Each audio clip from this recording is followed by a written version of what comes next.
Hi everybody, it's FIBO Group and you are watching to the Market Watch review. The pall of war covers the capital and commodity markets ahead of the weekend.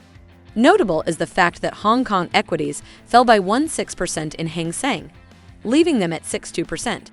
Stoxx 600 Europe is up 1.0% today and has gained 2.3% this week. It would only be the second weekly gain this year if it is sustained. The US futures are showing modest gains. Sterling and the Canadian dollars have risen in Europe, among other major currencies. The yen fell 0.7% and is now off 0.7%. JPY 117.00 was the highest level of the greenback in 5 years. The emerging market currencies tend to be heavier. On Monday, gold peaked at $2,070. Today it consolidates in the 1980 to 2000 region. April WTI reached a peak Monday at $130.50, and it is currently trading at 110. It consolidates at the lower end this week's range. Asian Pacific market. Japan's household spending dropped 1.2% in January. This was the sixth consecutive drop in household spending over the last 9 months. The pullback was mainly due to spending on entertainment, extra schooling, and clothing. Social restrictions were a major factor in the decline. For the first time since September 2020, the dollar has increased against the Japanese yen every day. The Australian dollar peaked Monday at $0.7440 and then fell by about 2 cents by Tuesday.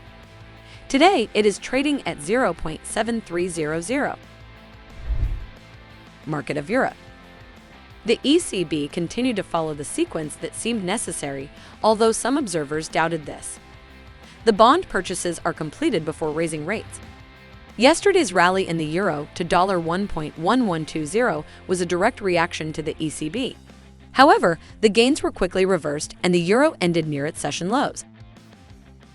After contracting by 0.2% in December, the UK economy grew 0.8% in January. This is much faster than the 0.1% expansion projected in Bloomberg's median survey.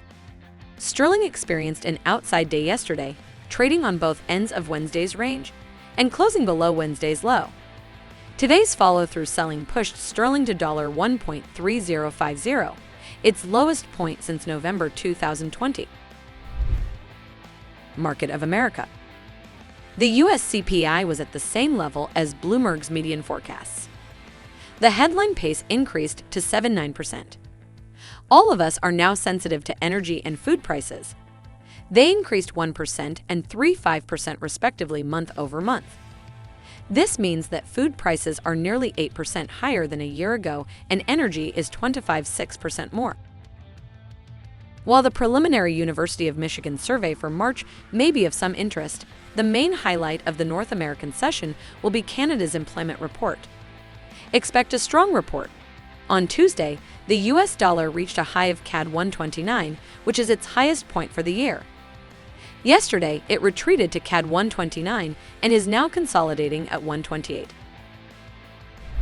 That's all for me. Closely monitor the news background and be prepared for all the surprises of the market.